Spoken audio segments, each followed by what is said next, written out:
ताश की गड्डी हम सब के घरों में कहीं ना कहीं पड़ी मिल ही जाती है। बिल्कुल। कभी दिवाली पर खेली होगी, कभी दोस्तों के साथ। मतलब एक बहुत ही आम सी चीज है ना। लेकिन क्या कभी इसे हाथ में लेकर सोचा है कि इन 52 पत्तों के पीछे हजारों साल का इतिहास, तकनीक और ना जाने कितनी संस्कृतियों की कहानियां छुपी हैं। ये तो है। तो आज हम यही करने वाले हैं। ताश के पत्तों की इस कहानी की परतें खोलेंगे, पता करेंगे कि ये मतलब चीन से निकलकर पूरी दुनिया में कैसे छा गए। इनके ऊपर ये हुकुम, पान, चिड़ी, ईंट के निशान आए कहां से, और इन राजा रानी गुलाम की तस्वीरों के पीछे कौन लोग हैं। बिल्कुल। और ये कहानी इसलिए भी दिलचस्प है क्योंकि ये दिखाती है कि कैसे एक आइडिया जब अलग अलग देशों और संस्कृतियों से गुजरता है तो हर कोई उसमें अपना थोड़ा सा मतलब रंग घोल देता है। हाँ। ये किसी एक आदमी का आविष्कार नहीं है, ये तो आप समझिए सदियों तक चला एक ग्लोबल कोलैबोरेशन है जिसका नतीजा आज हमारे हाथों में है। चलिए फिर इस ग्लोबल कोलैबोरेशन की शुरुआत से शुरू करते हैं। ये आइडिया आया कहाँ से? क्या चीन में तांग राजवंश के लोग बैठकर 3 पत्ती खेल रहे थे? नहीं, 3 पत्ती तो नहीं, लेकिन शुरुआत वहीं से हुई, 9वीं सदी के चीन से। अच्छा। पर एक बात समझनी होगी, उस समय इन पत्तों का इस्तेमाल आज के जैसे खेल खेलने के लिए नहीं होता था। तो फिर किस लिए? इतिहासकारों का मानना है कि ये असल में महजोंग या शतरंज जैसे खेलों में पैसों की जगह इस्तेमाल होने वाले टोकन थे। ओह, मतलब जैसे आज पोकर चिप्स होते हैं। बिल्कुल। अमीर लोग इन पर खूबसूरत चित्रकारी करवाते थे और इन्हें दांव पर लगाते थे, तो ये खेलने से ज्यादा जुए में पैसे दिखाने का एक तरीका थे। अच्छा, तो फिर ये यूरोप कैसे पहुंचे? ये एक बड़ा सवाल है कि ये सिल्क रूट से पहुंचे या समुद्री रास्तों से, लेकिन 14वीं सदी के अंत तक ये यूरोप में अपनी जगह बना चुके थे। इसका कोई सबूत है हमारे पास? हाँ, पहला पक्का सबूत हमें स्विट्जरलैंड के एक मठ से मिलता है। वहाँ योहान नाम के एक जर्मन भिक्षु ने लिखा था कि कैसे ताश का खेल मठ में लोकप्रिय होता जा रहा है। मठ में? हाँ, और लोग इसे अलग अलग तरीकों से खेल रहे हैं।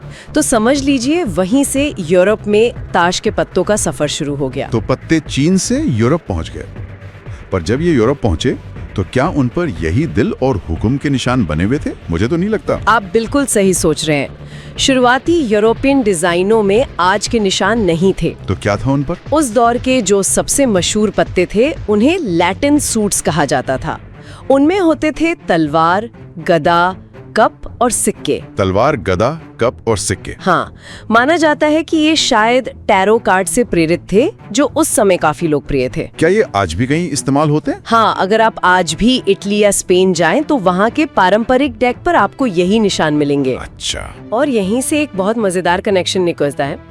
इतालवी भाषा में तलवार को कहते हैं स्पाडा। स्पाडा? हाँ, स्पाडा। बहुत से इतिहासकारों का मानना है कि यही स्पाडा शब्द बिगड़कर अंग्रेजी का स्पेड यानी हुक्म बन गया। अरे वाह, तो हुक्म का मतलब असल में तलवार है। ये तो मैंने कभी नहीं सोचा था। तो फिर ये दिल और बाकी निशान कहाँ से आए? वो कहानी जर्मनी से शुरू होती है। 15वीं शताब्दी में जर्मन कार्ड बनाने वालों ने अपने निशान बनाए जो उनकी अपनी संस्कृति से जुड़े थे। जैसे कि? उन्होंने बनाए दिल, घंटियां, बलूत फल और पत्तियां। ये वो चीजें थीं जो उनके रोजमर्रा के जीवन में दिखती थीं। लेकिन असली गेम चेंजर तो फ्रांसीसी थे। बिल्कुल। उन्होंने ऐसा क्या कर दिया? उन्होंने कार्ड बनाने की प्रक्रिया में एक क्रांति ला दी। हाँ। उन्होंने पहली बार पूरी गड्डी को सिर्फ 2 रंगों में बांट दिया, लाल और काला। जरा सोचिए, इससे पहले हर पत्ते पर कई रंग भरने पड़ते थे जिसमें बहुत समय और पैसा लगता था। सही बात है। 2 रंगों के आते ही कार्ड्स का उत्पादन बहुत तेजी से और सस्ते में होने लगा और ताश का खेल अब सिर्फ अमीरों तक सीमित नहीं रहा। ये तो जबरदस्त मार्केटिंग स्ट्रेटेजी थी। कम लागत, ज्यादा उत्पादन। और उन्होंने निशानों का क्या किया? उन्होंने जर्मन निशानों को ही आसान बना दिया। दिल यानी हार्ट्स को उन्होंने वैसे ही रखा जो आज हमारा पान है। ठीक है। घंटियों की जगह उन्होंने कैरो का इस्तेमाल किया जिसका मतलब होता है टाइल्स। वही आज की ईंट है। डायमंड्स? हाँ, डायमंड्स। बलूत फल की जगह उन्होंने ट्रेफल यानी तिप्तिया घास का निशान बनाया जिसे हम चिड़ी कहते हैं। क्लब्स? और पत्तियों को उन्होंने पीक यानी भाले की नोक का आकार दिया जो आज का हुक्म है। स्पेड्स? तो ये चारों निशान फ्रांस में पक्के हो गए। हाँ, और कहानी में एक और मोड़ तब आया जब फ्रांस में इन ताश के पत्तों पर भारी टैक्स लगा दिया गया। अच्छा। इससे परेशान होकर कई फ्रांसीसी कार्ड बनाने वाले अपना कारोबार लेकर पड़ोसी देश बेल्जियम चले गए। ओके। उस समय अंग्रेज लोग बेल्जियम से ही बड़ी मात्रा में कार्ड मंगवाते थे, तो उन्होंने ये फ्रांसीसी डिजाइनों वाले कार्ड अपना लिए, लेकिन उन्हें अपने अंग्रेजी नाम दिए जो आज पूरी दुनिया में इस्तेमाल होते हैं, क्लब्स, हार्ट्स, स्पेड्स और डायमंड्स। क्या कमाल की यात्रा है। चीन से इटली, फिर जर्मनी, फ्रांस, बेल्जियम और आखिर में इंग्लैंड। तो अब हमारे पास वो 4 निशान आ गए हैं जिन्हें हम जानते हैं। लेकिन जो पत्ते हम आज इस्तेमाल करते हैं वो तो बिल्कुल एक जैसे दिखते हैं, चाहे किसी भी कंपनी ने बनाए हो। ये मानकीकरण या स्टैंडर्डाइजेशन कब और कैसे हुआ? इसका श्रेय जाता है 19वीं सदी के इंग्लैंड को। चार्ल्स गुडॉल एंड सन्स नाम के एक कंपनी ने पहली बार इन फ्रांसीसी डिजाइनों को आज के सरल और साफ सुथरे पिप्स में बदला। ओके। लेकिन असली बड़ा काम किया थॉमस डे ला रू नाम की एक प्रिंटिंग कंपनी ने। उन्होंने प्रिंटिंग प्रक्रिया को इतना बेहतर बना दिया कि वो बहुत ही कम लागत में लाखों डेक बना सकते थे। और इसी वजह से उनका अंग्रेजी डिजाइन पूरी दुनिया का स्टैंडर्ड बन गया। और मैंने सुना है कि पत्तों के पीछे जो डिजाइन होता है उसकी शुरुआत भी उन्होंने ही की थी। बिल्कुल सही। ये एक बहुत ही दिलचस्प बात है। लगभग 500 सालों तक ताश के पत्तों के पीछे का हिस्सा बिल्कुल सादा होता था। सच में? जी हाँ, डे ला रू वो पहले निर्माता थे जिन्होंने पीछे की तरफ डिजाइन छापना शुरू किया। और ये सिर्फ खूबसूरती के लिए नहीं था। तो फिर? इसका असली मकसद था धोखेबाजों को रोकना। सादे पत्तों पर छोटे मोटे निशान बनाकर उन्हें पहचानना आसान होता था। अच्छा, ये बात है। डिजाइन आ जाने से ये करना बहुत मुश्किल हो गया। कमाल है। तो पत्तों के पीछे का डिजाइन सिर्फ सजावट नहीं बल्कि 19वीं सदी की एंटी चीटिंग टेक्नोलॉजी है। हंसते हुए कह सकते हैं। इस कहानी में अमेरिका का भी कोई रोल है? बहुत बड़ा रोल है। आज हम पत्तों को हाथ में पंखे की तरह फैलाकर कोनों में लिखे नंबर और निशान देख लेते हैं ना? हाँ बिल्कुल। ये हमें बहुत सामान्य लगता है, पर ये हमेशा से नहीं था। 19वीं सदी के अंत में एक अमेरिकी कंपनी ने स्क्वीजर्स नाम के कार्ड बनाए जिनमें पहली बार कोनों पर ये कॉर्नर इंडेक्स छापे गए थे। ओ, स्क्वीजर्स। हाँ, इससे खेल बहुत तेज हो गया क्योंकि अब आपको पूरा पत्ता देखने की जरूरत नहीं थी। और फिर बाइसिकल कार्ड्स आ गए होंगे। वो तो मतलब हर जगह दिखते हैं। सही पकड़े। United states playing card company जो बाइसिकल कार्ड्स बनाती है ने पिछले 130 से ज्यादा सालों में इस स्टैंडर्ड को पूरी दुनिया में फैला दिया है। आज जब हम ताश की गड्डी के बारे में सोचते हैं तो जो तस्वीर हमारे दिमाग में आती है वो काफी हद तक उन्हीं की देन है। ठीक है, तो हमने इतिहास समझ लिया। अब उस सवाल पर आते हैं जो शायद सबके मन में होगा कि इनका मतलब क्या है। हाँ, इन 52 पत्तों, 4 सूट्स, 2 रंगों का आखिर मतलब क्या है? मैंने सुना है कि ये मध्ययुगीन समाज के 4 वर्गों को दर्शाते हैं। इसमें कितनी सच्चाई है? ये थ्योरी सुनने में बहुत अच्छी लगती है और बहुत लोकप्रिय भी है। क्या है ये थ्योरी? इसके हिसाब से कप जो बाद में पान बने वो पादरियों के लिए, तलवार यानी हुक्म सेना के लिए, सिक्के यानी ईंट व्यापारियों के लिए और गदा या मतलब चिड़ी वो किसानों के लिए थे। सुनने में तो तर्कसंगत लगता है, लेकिन इसमें कुछ समस्याएं हैं। जैसे कि? उदाहरण के लिए ये थ्योरी कहती है कि सिक्के या ईंट व्यापारियों का प्रतीक थे। ये बात इटली में तो सही बैठती है, लेकिन जब ये निशान फ्रांस पहुंचे तो वहां डायमंड्स या ईंट को व्यापारियों से नहीं बल्कि उच्च वर्ग और अमीरों से जोड़ा जाता था। अच्छा, तो ये थ्योरी हर जगह फिट नहीं होती।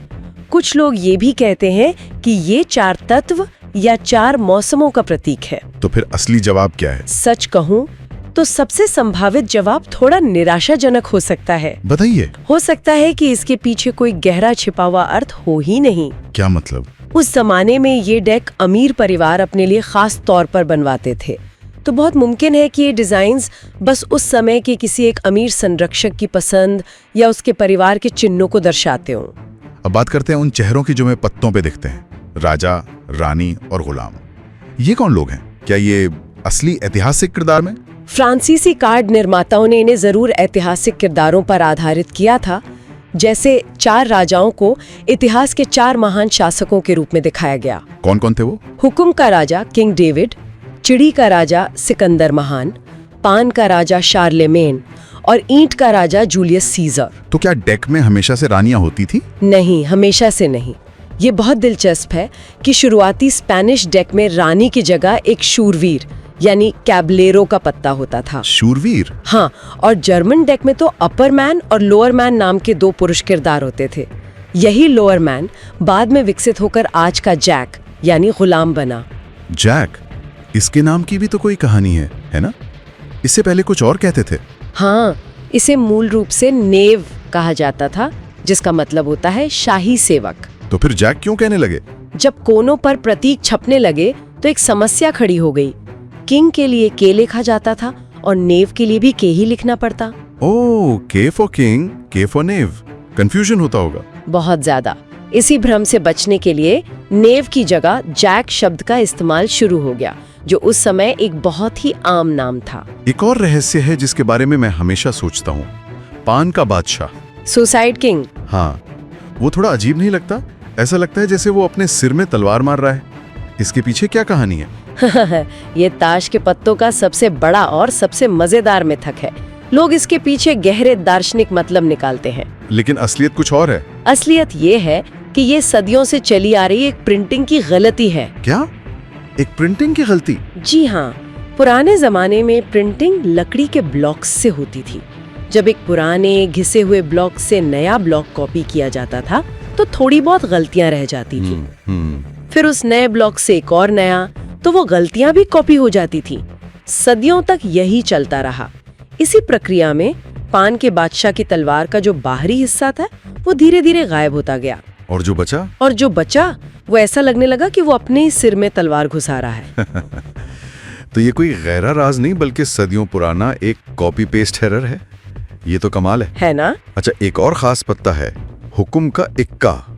ये हमेशा बाकी इक्कों से इतना अलग, इतना बड़ा और सजा धजा क्यों होता है? इसकी दो वजह हैं। पहली वजह फ्रांसीसी क्रांति से जुड़ी है।